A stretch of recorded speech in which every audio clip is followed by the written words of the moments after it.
Hey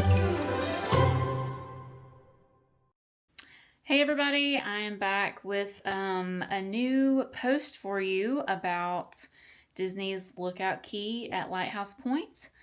I'm Mindy. I am a travel planner with Travel Bug Company LLC, and I specialize in Disney, Universal, as well as sandals and beaches. But today, I just wanted to tell you a little bit about my experiences with Lookout Key. I'm wearing some swag that I got on the island, which is Disney's newest private island or private portion of an island in the Bahamas. It's on the tip of Eleuthera and obviously well immersed in Bahamian culture and nature. And I think Disney did a really great job trying to preserve all of that. So I have some pictures and stories to share with you. So I guess we can jump in. So I was blessed enough to be able to do a back-to-back cruise that went to Lookout Key both times, both trips, back in September of this year. So just a few weeks ago. And I loved it. I have been to Castaway probably 5 or 6 times, and Castaway, if you're not familiar, is Disney's first and only private island up until now. And it is also located in the Bahamas, but a little further north. So you can see Eleuthera on the right there. That's the tip where Lighthouse Point is. On the left is Nassau. And then on the top and the left-hand side next to Sandy Point, that star was Castaway Key. So Castaway Key is actually its own private island. The staff live on the island and work on the island for Disney Cruise Line. And the majority of the Disney ships, when they're in the Bahamas, go to Castaway Key for at least one of their port days. So Castaway Key has a lot to offer: snorkeling, parasailing, as well as just relaxing. There's fun things for kids to do. Lookout Key is a little bit different in that it is not its own private island. It's just the southernmost tip of Eleuthera. So there are actually other ships that have a part of the island as their private beach and private part of the island. Up the west coast of Eleuthera is the Princess Cruise Line, has their private area. But Disney takes up the entire southern tip, and the ship docks on the west side of the island, and then the main beaches and food places and shopping areas are on the east side of the island. So you have to take a tram to get over there, and all of that I'll show you.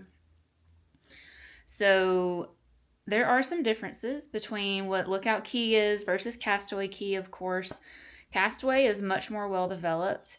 Lookout Key, since it is so new, the first cruise went there back in, I believe, April or May of this year. And they've had cruises ever since, of course, but it is still very, very new. So the vegetation, plant life, not fully developed yet. It is all planted, or it looks like it's all planted, but the trees aren't very tall. The vegetation is not very big and thick, so it kind of looks a little sparse. But I will say that it is still beautiful, and I'm not there for the trees. I'm there for the beach and the water, which Castaway Key, in my opinion, cannot hold a candle. Lookout Key, the water was so beautiful, so calm, so clear, and the sands, like pink sands, is essentially what it was. So I think that Lookout, as far as the beaches go, which is what I'm most interested in when I go to these private islands, Lookout definitely won out for me. There are some downsides to Lookout Key, which we'll get into when I show you pictures. But overall, Lookout Key, I felt, was a great experience. I knew what to expect because I had done my research on the long pier, which I'll talk about, that gets you from the boat to shore.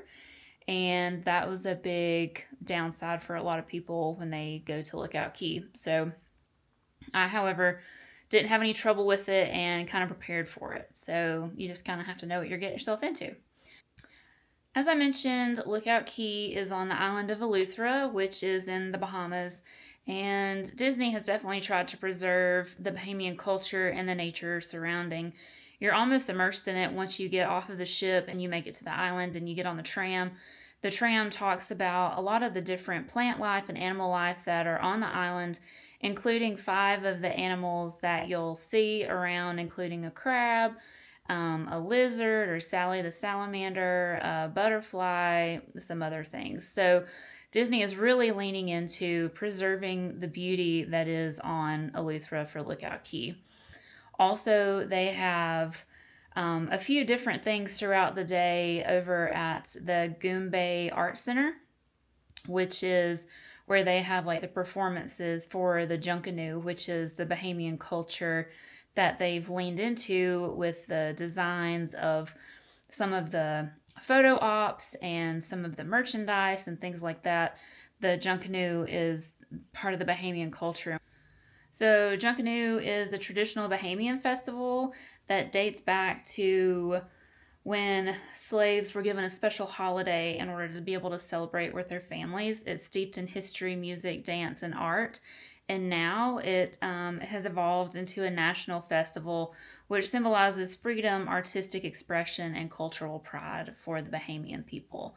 So, yes, I read that because I didn't want to get it wrong, but it is very much a part of their culture and history, and they actually celebrate it every day when Disney is there because they showcase the dance, the costumes, which are elaborate and extravagant and beautiful and very colorful.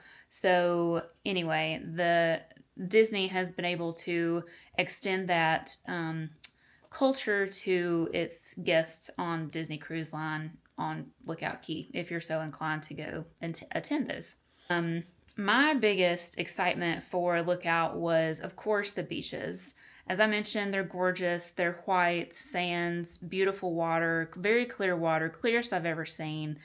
And it's just such a peaceful environment because the waves weren't very large. It was very peaceful and quiet and calm. You can also go snorkeling, and they have a large reef out offshore that you can go snorkeling out to, as well as some hiking-ish that you can do to the nature preserves that they haven't fully developed yet. The all ashore time was about 10 in the morning.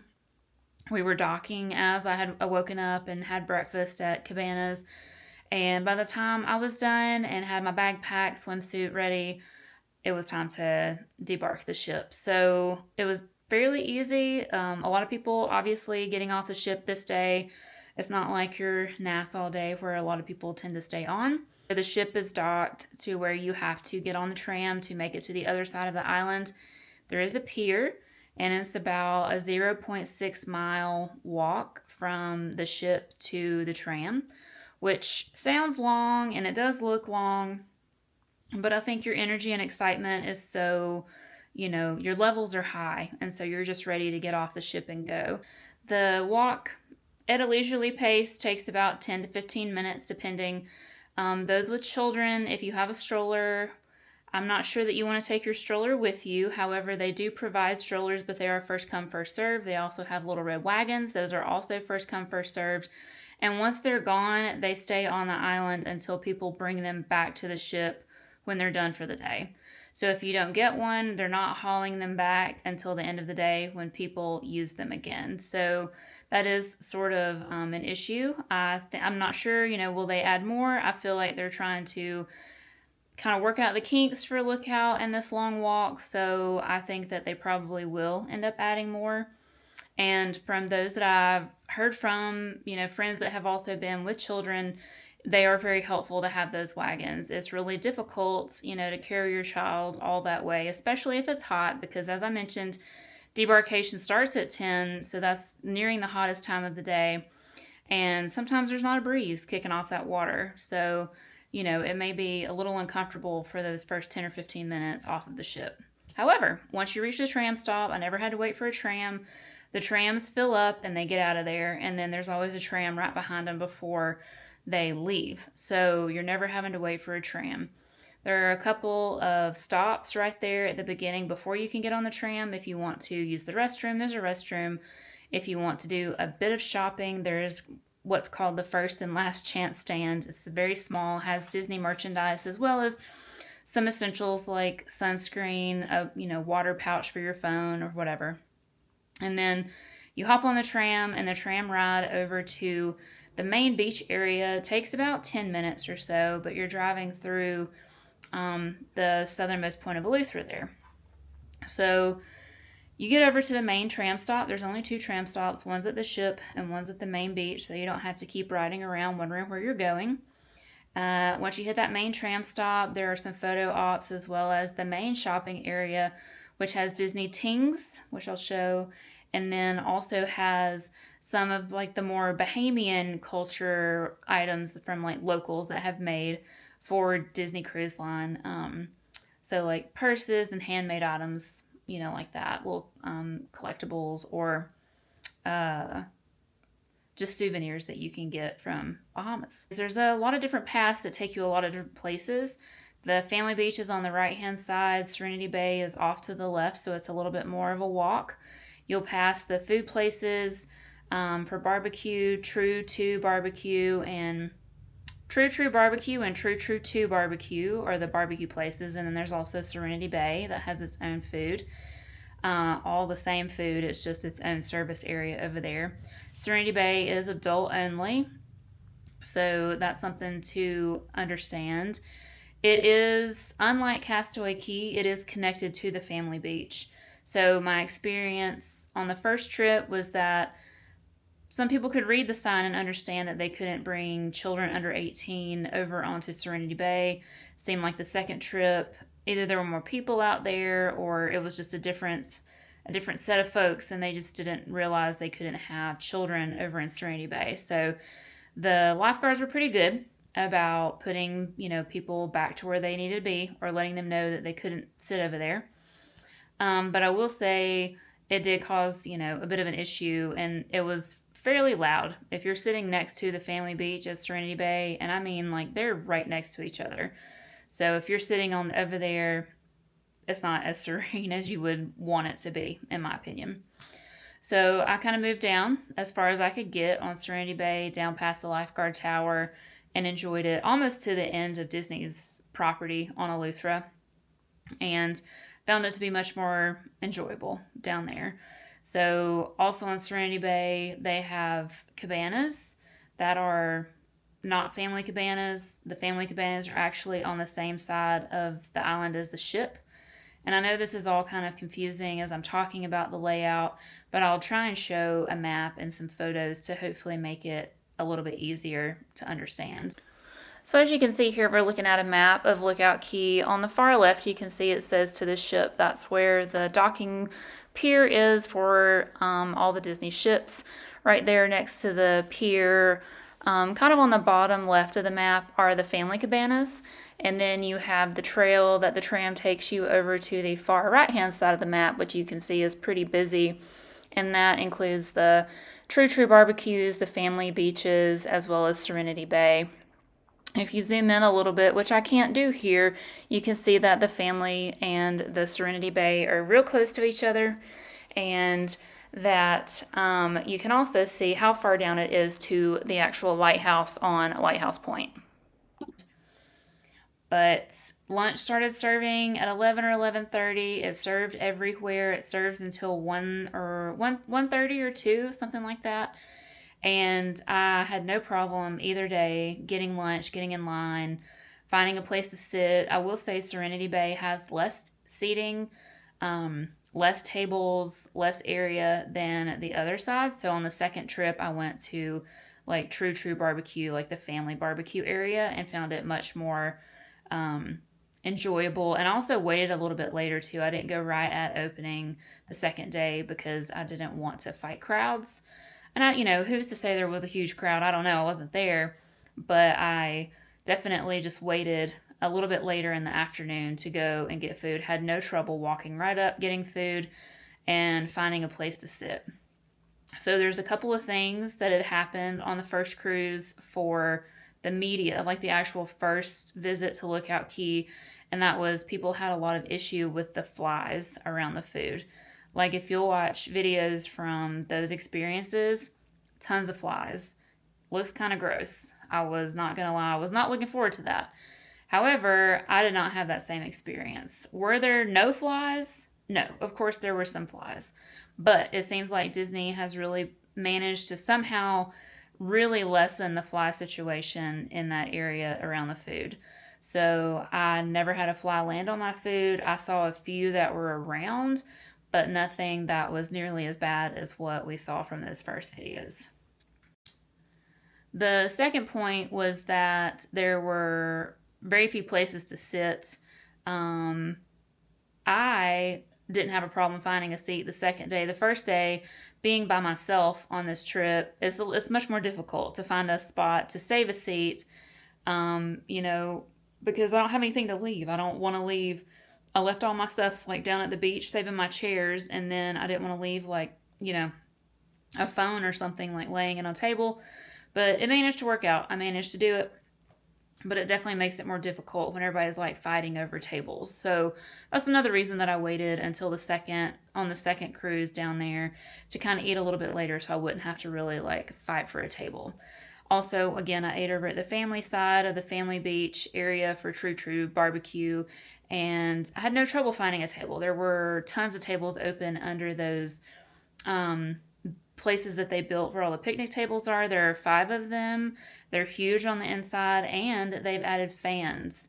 A lot of fans that blow a lot of air around to help with the fly situation, as well as it was hot.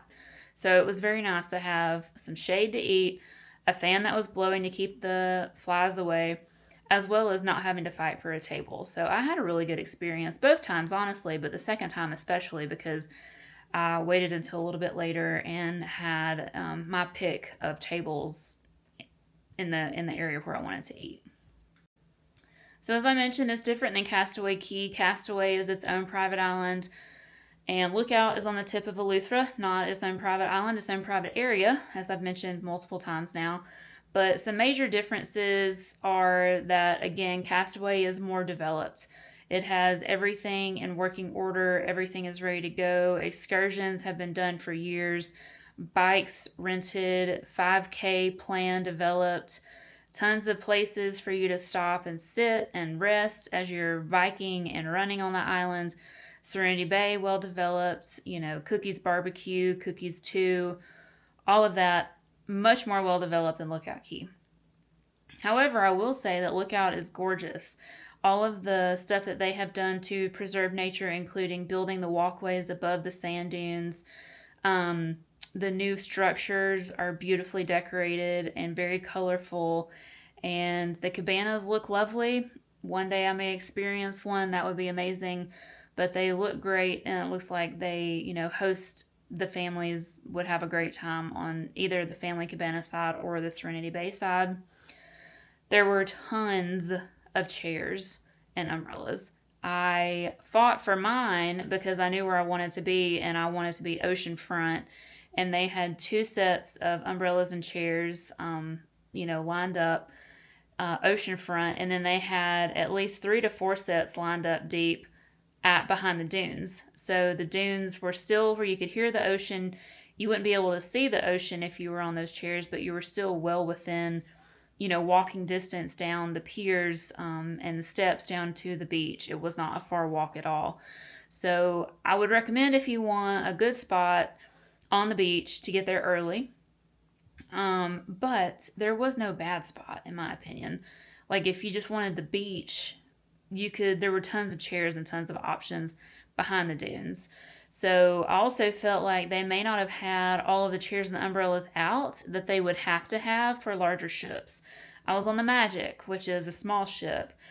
I'm not really sure how many people it holds, but I do know the Dream, the Fantasy, the Wish, if it ever goes. Those are larger ships that hold more people, and so you would have more people getting off on the island. And at that point was when I thought it might be a problem finding chairs and umbrellas. However, there were a lot of places to the right, past the family beach, or like part of the family beach essentially, but down to the right, closer to the Lighthouse, that didn't have chairs set up, but looks like they could have had chairs and umbrellas set up. So I think that they just hadn't had everything out because they weren't expecting to have all of these large ships there, so they didn't really need all of that room for everyone. So there's tons of chairs, tons of places to sit. They provide towels as you get off the ship. There are also towels, I believe, once you get to the first tram stop. And then, of course, they have towel deposits on the island, which I don't think that they did for the first few cruises. I think people had to carry their towels back with them. But they have towel drops now, so you can get rid of your towels. You don't have to tote them around and take them back to the ship. Just like on Castaway, the cabanas go really fast. The pricing varies. And as I mentioned, the Serenity Bay cabanas are obviously on Serenity Bay. The family cabanas are not on the family beach. They're actually on the other side of the island that you can actually see the ship from the cabanas. So that was an interesting choice that I think that Disney made, to have those family cabanas on the other side. They have their own food stops over there, food areas, and it just seems like it's a little more remote, away from the main like splash pad for the kids is not over there, as well as the Goombay Cultural Center, which is where they have the Junkanoo Festival reenactments and things of that nature over on the other side. So it just seemed like an interesting choice. I don't really understand like why they did that, but it's a decision that they made, and maybe the expansion is going to bring more to the side with the ship at some point. As far as like the nature preserve, getting down to the lighthouse, as far as I know, it was open. It didn't seem that developed. As I mentioned, some of the excursions are not there yet. The bike rental is not available yet. I don't know if they plan to expand into parasailing and other, boat adventures like Castaway has. I haven't even looked to see like what's available, because that wasn't of my interest. So maybe in the future we'll take a look at that. They had a lot of bars and a lot of restrooms. It seemed like anywhere you went on the island, you had something to do. You were never like off, remote, away from everything, which is kind of what I thought was going to be a bit of a problem. I thought you were going to have to walk a ways to get food, walk a ways to the restroom. That wasn't the case. There were always some that were really close. They also had foot washing stations and showers, outdoor showers, to rinse off the water or whatever over there, or everywhere, really. Anytime there's a restroom, that's where they were. And everything just looks so beautiful and so new. Once they have the vegetation grow up, it'll probably be a lot nicer of a walk, but it was a little warm. So, and that was in September. So May, June, July, August, those are going to be really hot months of the year to be there. But overall, my thoughts, I honestly like it better than Castaway. And I can't really put my finger on it, other than the beaches were light years better, in my opinion. Water was gorgeous. Sands were gorgeous. Just the way that they had it laid out. I like where the chairs are. I feel like on Castaway, where Serenity Bay is, you're kind of sitting at an angle, like down to the water, unless you're in the water in one of those shorter chairs. And this is very flat. I can actually lay on the lounge chair like completely flat down. Whereas on Castaway, I still felt like I was sitting up. It doesn't matter. So, I think that, it has pros and cons of both. Lookout is new, and so it was exciting in that aspect, getting to see a new place, getting to experience all that it has to offer, see what Disney has done to branch out their private island ownership, and, just kind of get a feel for what it was. A few tips that I will say about both islands, honestly. Lookout, and I did go to Castaway this time also, but it was on a different ship. Sunscreen. It's probably the most important thing that you'll carry with you. Put it on in the morning before you get out there. Put it on again a couple hours later. Put it on again a couple hours after that. Sunscreen is super important, and I had to reapply multiple times, and I still got sunburned a little in some spots. So take sunscreen. Wear it. Another thing is, if you have children, you have to get out, especially for Lookout, you have to get out there early to get your little red wagon or a stroller if they're available. So I would plan ahead for that if I were you. You don't have to take towels out there. They have them for you, so you don't have to worry about toting those from your room or from the ship. That's a good thing. I will say, if you're silver and above, if you've had at least one cruise, you're silver. And Disney's silver gift right now is a beach bag, and it is so useful. You don't have to pack one. They give you one. You can go and use it, and it holds a lot of stuff. I like to take towel clips to clip on my chair, so I, number one, keep my towel there. Number two, know that it's my chair because I can like spot the colorful clips, which is great. If you want to go snorkeling, they do have snorkeling gear that you can rent, but you can also bring your own if you want to. They do require you wear a vest, like a life vest, while you're out in the ocean, or at least it's not a life vest per se. It doesn't keep you afloat, but it does alert them because it's orange or yellow. It alerts them that there is someone out there snorkeling, and they require that. Some other things, like I said, getting out there early if you want to, eating later if you can. All of those types of things are really, really essential. My main thing that I was very happy with and very excited that I thought, had the forethought to do, there's no shade on that dock or pier or whatever you want to call it from the ship to the tram stop. That's, again, a 0.6 mile walk.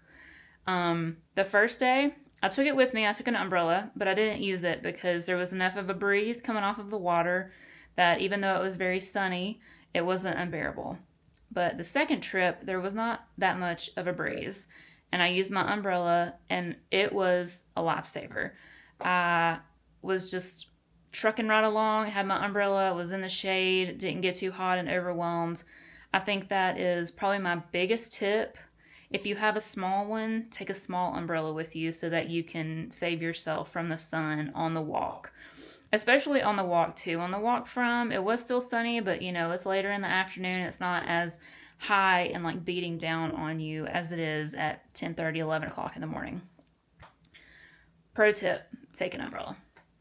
So all in all, those are my thoughts about Lookout Key. I really loved it. I'll definitely go back.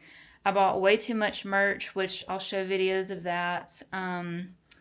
But I think that it kind of edges out Castaway for me just for the sheer fact of like its beauty for the ocean and the water.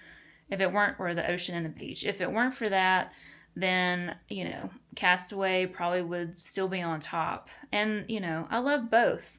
And Lookout, if it edges, since I said it edged out Castaway, for me personally, it only edges it out by about like this much. So tons of fun and excitement on that beach. It was something new and exciting to see that Disney has done for us, for its Disney Cruise Line guests, and I love it. I'm very excited about going back. Hopefully next year, we'll see how it goes. But if you have any questions or comments, I'd love to hear them, love to reply back. And, just these are my thoughts and my opinions. So I hope that you enjoyed the video, and I'll see you on the next one. Have a blessed one.